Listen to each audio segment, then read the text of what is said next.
When a $200 million deal hangs by a thread at 11 p.m. on a Friday night, most CEOs would call their lawyers. Victoria Chen sat frozen in her corner office, watching her company's future dissolve with each unanswered phone call. Her star translator had vanished 3 hours before the most important meeting of her life. The Japanese executives waiting in Tokyo would only negotiate in an ancient dialect that seemed impossible to find in all of Manhattan. Then came the soft sound of wheels rolling down the empty hallway. Sometimes salvation arrives pushing a janitor's cart, speaking words in a forgotten language that nobody expected. The glass towers of Manhattan never sleep. But on this particular Friday night, the 47th floor of Chen Technologies felt like a tomb. Victoria had built her empire from nothing, transforming a small startup into a $500 million artificial intelligence company. Tonight, everything she had worked for hung in the balance. The Yamamoto Industries deal would either catapult her company into the stratosphere or leave it vulnerable to hostile takeover by her ruthless competitor, Brendan Walsh. She pressed her palms against the cool glass window, watching the city lights blur through her exhaustion. The irony wasn't lost on her that the woman who had revolutionized language processing software couldn't find a single human being to translate the most important conversation of her career. David Morrison had been her ace in the hole for 3 years running. The 60-year-old linguistics professor moonlighted as a corporate translator, one of only 3 people on the East Coast who spoke the ancient Kansai dialect fluently. Victoria had paid him a premium to be available tonight, knowing that old Takashi Yamamoto insisted on conducting serious negotiations in his grandfather's tongue. It was a cultural test that separated serious partners from opportunistic foreigners. Morrison understood this. Morrison was supposed to be here. Instead, his phone went straight to voicemail, his hotel room was empty, and her assistant had confirmed that he'd checked out hours ago without explanation. The cleaning crew usually finished the lower floors first, working their way up through the building like a slow tide. Victoria barely noticed them most nights, these invisible workers who maintained the gleaming facade of her success. But tonight, as panic clawed at her chest and desperation made her hyper-aware of every sound, she heard the soft squeak of wheels approaching her office. The door was open, as always when she worked late. She believed in accessibility, in being seen as approachable by her employees, though she wondered now if any of them had ever truly seen her as anything more than a figure behind glass walls. James Sullivan had been pushing that same cart through these hallways for 2 years. Jimmy to his co-workers, Mr. Sullivan to the few executives who bothered to acknowledge him. He'd perfected the art of invisibility, moving through the corporate world like a ghost in blue coveralls. Most nights, he worked in peaceful solitude, listening to podcasts about linguistics and literature, while he emptied trash cans and mopped floors. His 8-year-old daughter Emma was safely asleep at his mother's house in Queens, her homework done and her lunch packed for tomorrow. This job paid the bills, kept them afloat, and allowed him to maintain the fiction that their reduced circumstances were temporary. He paused outside Victoria's office, recognizing the particular quality of distress in her voice as she spoke rapidly into her phone. Jimmy had developed an ear for human emotion over the years, the way some people could identify bird calls or car engines. Frustration had a different pitch than anger. Desperation carried a tremor that mere stress did not. He'd heard every variation during his 2 years here, from junior executives crying over missed promotions to senior partners raging about lost clients. But Victoria's voice tonight held something he rarely encountered in these glass towers: genuine fear. She was switching between English and what sounded like rudimentary Japanese, her pronunciation stilted and formal. "Yamamoto-san, please understand, we are experiencing a technical difficulty," she was saying, her voice tight with controlled panic. "The translator will be available shortly. Yes, I understand the time difference. Yes, I know how important this is." The line went quiet, and Jimmy heard her phone clatter onto the desk. When he glanced through the open doorway, he saw her with her head in her hands, shoulders shaking. Without thinking, he knocked gently on the doorframe. She looked up with red-rimmed eyes that seemed surprised to see him, as if she'd forgotten other people existed in her sphere of crisis. "Sorry to disturb you, ma'am," Jimmy said quietly, his Queen's accent soft and unassuming. Couldn't help but notice you might need some coffee. Looks like it's going to be a long night." He gestured toward his cart, where he kept a small thermos for his own breaks. Victoria stared at him for a moment, processing his presence as if he were an optical illusion. In 2 years of late nights, she had never actually spoken to him beyond polite nods that constituted acknowledgement between different social spheres. Thank you," she said finally, her voice hoarse from hours of phone calls. "That's very kind." There was something in her tone that suggested genuine surprise, as if kindness from someone in his position was unexpected. Jimmy poured coffee into a clean mug from his cart, noting how she watched his movements, with the careful attention of someone reassessing their environment. He'd seen that look before, usually when people realized that the invisible man pushing the cart might have thoughts and opinions of his own. Most of the time it led to awkward overcompensation. But Victoria's exhaustion seemed to have stripped away her professional polish, leaving something more authentic underneath. "Rough night?" he asked, setting the mug on her desk with the easy manner of someone accustomed to serving others. "Sounds like you're missing someone important." It was a gentle probe, the kind of conversational opener that invited confidence without demanding it. Jimmy had learned this skill from years of being simultaneously present and invisible, watching how people behaved when they thought no one was really listening. Victoria wrapped her hands around the warm mug like a lifeline, breathing in the steam as if it might carry solutions along with caffeine. She studied his face, perhaps noting for the first time that his eyes held more intelligence than his position suggested. "My translator disappeared," she said, the words tumbling out with relief. 3 hours before the most important meeting of my career. The client only speaks an ancient Japanese dialect, and I can't find anyone else who knows it." She laughed bitterly, a sound that held no humor. "Turns out money can't buy everything, even in Manhattan." Jimmy nodded sympathetically, though something shifted behind his eyes at the mention of Japanese dialects. He kept his expression neutral, professionally concerned but not overly curious. "That's tough," he said carefully. "The Japanese is tricky even for professional translators, lots of regional variations." He paused, seeming to consider something. "What kind of dialect, if you don't mind me asking?" Victoria looked up sharply, perhaps hearing something in his tone that suggested more than casual interest. But desperation made her less cautious than usual, and she needed to talk through her problem with someone, even if that someone was a janitor who had no power to solve it. "Kansai, apparently," she said, watching his face for any flicker of recognition. "The old version, not modern Osaka dialect. The client's grandfather spoke it, and he considers it a mark of respect when business partners make the effort." She gestured helplessly at her phone. "Morrison was supposed to handle it. Now, I'm looking at losing a $200 million deal because I can't find someone who speaks a dying language." Jimmy's eyebrows rose slightly, and for a moment Victoria thought she saw something like surprise cross his features. But it passed so quickly she might have imagined it. $200 million, Jimmy repeated softly, as if testing the weight of numbers that large.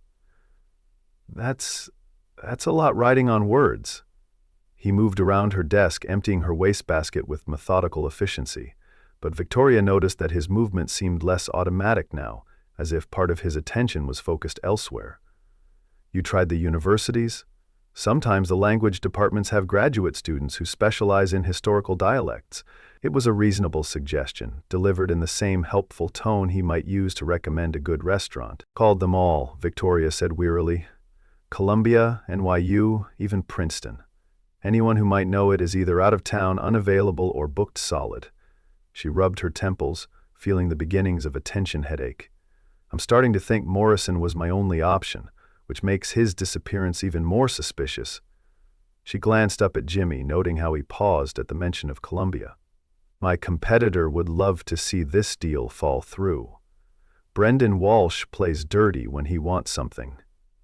Jimmy's jaw tightened almost imperceptibly, and Victoria caught a flash of something that looked like recognition. "People like that usually get what's coming to them," Jimmy said quietly, his voice carrying an edge that seemed at odds with his mild demeanor. "Sorry, that's probably not helpful." He straightened up, pushing his cart toward the door, as if preparing to leave her to her crisis. But he hesitated at the threshold, seeming to wrestle with some internal decision. Victoria watched him, noting the way his shoulders tensed and released, as if he were carrying a weight she couldn't see. When he turned back to face her, there was something different in his expression, a resolve that hadn't been there moments before. "Look, this might sound crazy," he said, his voice careful and measured, "but I picked up some Japanese back in the day. I mean, I'm no professional or anything, but—" He trailed off, as if suddenly aware of how presumptuous his offer might sound. "Maybe I could help with a test call, just to see if you've got any options while you keep looking for a real translator?" The suggestion hung in the air between them, preposterous and desperate in equal measure. The silence stretched between them, filled with the hum of air conditioning and the distant sounds of traffic 47 floors below. Victoria's analytical mind raced through the implications of accepting help from a janitor for the most important business deal of her career. The professional part of her recoiled at the idea, imagining how it would look if word got out. But desperation has a way of reshaping perspective, and she found herself considering possibilities that would have seemed absurd just hours earlier. What did she really have to lose at this point? "You speak Japanese?" she asked, her voice carefully neutral. There was something about Jimmy's offer that felt both spontaneous and calculated, as if he'd been waiting for the right moment to reveal this unexpected skill. Victoria had built her career on reading people, on identifying the gaps between what they said and what they meant. She sensed layers in Jimmy that she'd never bothered to explore before. "How well are we talking? Tourist phrases or actual conversation?" Her tone was businesslike but not dismissive. "Enough to get by," Jimmy said with characteristic understatement. "Spent some time overseas when I was younger, picked up the language, never really lost it." He shrugged as if linguistic fluency were a minor hobby. Kansai dialect's a bit different from standard Japanese, but the basics are the same: grammar, sentence structure, cultural context. Sent another flicker of surprise across Victoria's features. Most amateur language students focused on vocabulary and pronunciation, treating communication as simple word substitution. Victoria's phone buzzed with another message from Yamamoto's assistant, reminding her that the meeting was scheduled to begin in 90 minutes. The weight of that deadline pressed against her chest like a physical force. She looked at Jimmy again, trying to reconcile his humble appearance with the possibility that he might possess the exact skill she desperately needed. Her rational mind cataloged all the ways this could go wrong, but her intuitive side whispered that Jimmy was more than he appeared to be. "What would you need to do a test call?" she asked finally, her voice betraying none of the hope and fear warring in her chest. "Just to see if you can actually communicate with them?" Jimmy's expression remained carefully neutral, but something shifted behind his eyes. A flicker of what might have been relief or anticipation. He moved his cart aside and approached her desk with a different kind of confidence, as if stepping into a role he'd been preparing for without realizing it. "Just need the number and maybe a quick briefing on what kind of business you're discussing," Jimmy said, his voice taking on a more professional tone. Cultural context matters in Japanese business. Formality levels, proper honorifics, appropriate ways to address different hierarchical positions. He paused, seeming to consider his words carefully. "Yamamoto Industries is old school, traditional. If I'm going to represent your company, even temporarily, I need to understand the stakes and the players involved." The way he spoke about honorifics and hierarchical positions suggested knowledge that went far beyond casual language acquisition. Victoria felt a spark of hope ignite in her chest, though she tried to keep her expectations manageable. Even if Jimmy could manage basic communication, there was no guarantee he could handle complex business terminology. But he was here, he was willing, and he seemed to understand the gravity of the situation. She pulled up Yamamoto's contact information on her computer, noting how Jimmy positioned himself to see the screen without being asked. "Yamamoto Industries is a manufacturing conglomerate," she began, settling into explanation mode. "Third-generation family business, very traditional in their approach to partnerships. The deal involves licensing our artificial intelligence software for their automated manufacturing systems." She pulled up financial projections and technical specifications, watching Jimmy's face for signs of confusion. Instead, she saw focused attention and what looked like genuine comprehension. AI integration for manufacturing automation, Jenny repeated thoughtfully. That's complex stuff. A lot of technical terminology, safety considerations, quality control protocols. He studied the documents with careful attention. What's your competitive advantage? What makes your software worth $200 million to them? The question was astute, cutting straight to the heart of the value proposition that Victoria would need to communicate effectively. Victoria found herself explaining her company's innovations with more enthusiasm than she'd felt all evening. Their software wasn't just about automation efficiency. It was about adaptive learning systems that could predict and prevent manufacturing defects before they occurred. As she spoke, she noticed Jimmy asking increasingly sophisticated follow-up questions, demonstrating understanding of concepts that should have been completely foreign to someone in his position. "Smart approach," he said finally. "Japanese companies value long-term thinking and risk mitigation. Yamamoto will appreciate technology that prevents problems rather than just solving them after they occur." He looked up from the screen, meeting Victoria's eyes directly. "Cultural note. When you present this, emphasize the harmony between human workers and AI systems. Traditional Japanese business philosophy values balance and cooperation over replacement and disruption." The insight was sophisticated, demonstrating understanding not just of language, but of cultural frameworks that shaped Japanese business decisions. "All right," she said, reaching for her phone. "Let's try a test call with Yamamoto's assistant." She dialed the number, activating the speaker function so Jimmy could hear both sides of the conversation. Her heart hammered against her ribs as the phone rang. When a voice answered in rapid Japanese, Victoria felt her stomach clench with familiar helplessness. Jimmy stepped forward and responded with fluid confidence, his pronunciation crisp and his tone appropriately formal. Victoria couldn't understand the words, but she could hear the respect and professionalism in his voice. The conversation flowed naturally, with Jimmy asking questions and providing explanations that seemed to satisfy the person on the other end. When he switched to what must have been Kansai dialect, his voice took on a slightly different quality, warmer and more personal. The call lasted nearly 10 minutes, far longer than Victoria had expected for a simple test. Jimmy's side of the conversation grew increasingly complex, incorporating what sounded like technical terminology and detailed scheduling discussions. He took notes, writing in what appeared to be Japanese characters alongside English translations. When he finally ended the call, Victoria realized she'd been holding her breath for most of the conversation. "Well?" she asked, though his confident smile already suggested success. "What did they say?" Jimmy set down his pen and looked at her with an expression that mixed professional satisfaction with something that might have been amusement.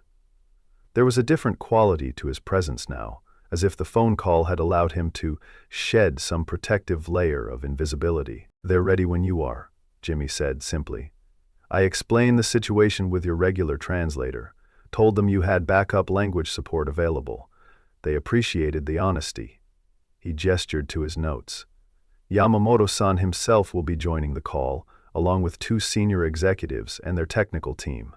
They want to focus on implementation timelines and integration protocols, but they also want to discuss your company's long-term vision for the partnership." Victoria felt a surge of relief so powerful it left her momentarily lightheaded. Against all odds, the man pushing a janitor's cart through her hallways had just salvaged her most important business deal. But relief was quickly followed by new anxiety as she realized the magnitude of what she was contemplating. Allowing Jimmy to handle basic communication was one thing. Relying on him for complex negotiations involving hundreds of millions of dollars was quite another. "Jimmy," she said carefully, "I need to ask you something, and I need you to be completely honest with me." She leaned forward, her voice dropping to a more intimate tone. "Can you really handle a full business negotiation in Kansai dialect? Because if we start this meeting and you can't deliver, it's not just my company that suffers.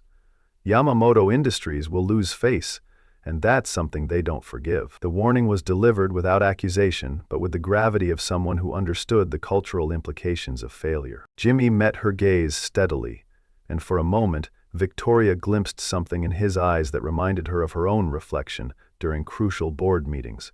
The calm confidence of someone who had faced high-pressure situations before. "I can handle it," he said quietly. "But I think you should know that this isn't the first time I've done something like this." He paused, seeming to weigh his words carefully. "I used to have a different kind of job before." The admission hung between them, raising more questions than it answered, but somehow providing the reassurance Victoria needed. Before she could probe deeper, Victoria's computer chimed with an incoming video call from Yamamoto Industries. The meeting was beginning 15 minutes early, which could indicate either eagerness or impatience. Either way, there was no more time for explanations.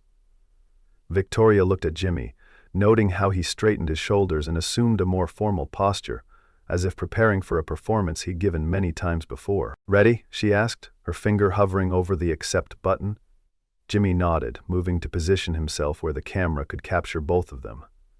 Victoria noticed he'd somehow managed to make his casual work clothes look more presentable, and his entire demeanor had shifted from humble service worker to professional consultant. The transformation was so complete that she wondered if she'd ever really seen him clearly before. The screen filled with the familiar conference room of Yamamoto Industries, where four serious-faced executives sat around a polished table. Takashi Yamamoto occupied the central position, his silver hair immaculately styled and his expression revealing nothing. As Victoria began her standard opening pleasantries in halting Japanese, she felt Jimmy's presence beside her like a lifeline. When Yamamoto responded in rapid Kansai dialect, Jimmy stepped forward with fluid grace and answered in the same linguistic style. The effect on the Japanese executives was immediate and visible. Surprised approval replaced polite skepticism, and Yamamoto's stern expression softened into something appropriate warmth. Jimmy's pronunciation was flawless, his cultural references appropriate, and his business vocabulary extensive enough to handle complex technical discussions without hesitation. For the next hour, Victoria watched in growing amazement as Jimmy not only translated her company's value proposition, but enhanced it with cultural insights that resonated powerfully with the Japanese team. He explained their AI technology in terms that emphasized harmony and continuous improvement, concepts central to Japanese manufacturing philosophy. When technical questions arose, he demonstrated understanding of both the software capabilities and the manufacturing processes they would support. Most remarkably, he seemed to anticipate potential concerns before they were voiced. The meeting was proceeding better than any of Victoria's previous negotiations with international clients. Yamamoto's team was engaged, asking detailed questions and providing positive feedback. Jimmy fielded every inquiry with confidence and cultural appropriateness, building rapport through shared references and respectful acknowledgement of Japanese business traditions. Victoria began to allow herself to believe that this impossible situation might actually result in success. Then her office door burst open without warning. Brendan Walsh strode in with predatory confidence. Victoria's blood turned to ice as she realized that her competitor had arrived at precisely the worst possible moment. Brendan's presence could only mean that he was somehow involved in Morrison's disappearance, and that he'd come to witness the collapse of her most important business deal. "Victoria!" Brendan exclaimed with false cheer, his voice carrying easily to the video conference microphone. "Sorry to interrupt, but I thought you should know that David Morrison is safe and sound at the Plaza Hotel. He wanted me to tell you he's had a better offer." His smile was sharp and predatory as he moved into the camera frame. "I hope you haven't been trying to handle this important meeting without proper translation support. That would be unprofessional." Victoria felt her world tilting as the implications sank in. Morrison hadn't disappeared. He'd been bought. Her competitor had outbid her for the translator's services, leaving her stranded at the crucial moment. Worse, Brendan's presence here meant he knew exactly when her meeting was scheduled, suggesting corporate espionage. The Japanese executives were watching this drama unfold with expressions of growing concern. "You're letting a janitor handle your biggest deal?" Brendan continued, his voice pitched to carry maximum humiliation. "Come on, Victoria. These are serious business people, not charity cases looking for feel-good stories about the working class." His contempt was palpable, designed to undermine not just Victoria's credibility, but Jimmy's dignity as well. On the screen, Yamamoto's expression had shifted from warmth to confusion and growing displeasure. The revelation that Victoria had been using building maintenance staff as translation support clearly violated his expectations of corporate professionalism. Jimmy stepped forward, but Brendan cut him off with another calculated blow. "I'm sure Mr. Sullivan here is very nice," he said with poisonous condescension. "But Yamamoto Industries deserves better than improvised language support from the cleaning crew." The room fell silent, except for the hum of electronics and distant traffic. Victoria felt the weight of 2 years of work and hundreds of millions in potential revenue hanging in the balance. She could see the disappointment on Yamamoto's face, could feel Jimmy's pain at being reduced to a stereotype. Brendan's sabotage was working exactly as planned, but as Victoria looked at Jimmy, she saw something unexpected in his expression. Instead of shame or defeat, there was quiet resolve that reminded her of steel beneath silk. When he spoke, his voice carried a different quality than she'd heard before, less humble and more authoritative. "Mr. Walsh," he said calmly, "I think there might be some things you don't understand about this situation." He turned toward the camera, addressing Yamamoto directly in flowing Kansai dialect that carried subtle undertones of formality and respect. What Jimmy said in those next few moments transformed the entire dynamic of the room. Victoria couldn't understand the words, but she could see their effect on Yamamoto's face. Surprise giving way to interest, then to something approaching respect. Jimmy's tone was measured and dignified, carrying none of the defensive anger that Brendan's attack had been designed to provoke. Instead, he seemed to be providing context that reframed the entire situation. When Yamamoto responded with what sounded like questions rather than dismissal, Jimmy answered with fluid confidence. His responses grew longer and more complex as the conversation developed. Victoria realized that he was not just defending himself, but actively advancing the business discussion, using Brendan's attack as an opportunity to demonstrate his capabilities rather than apologize for them. "What are they saying?"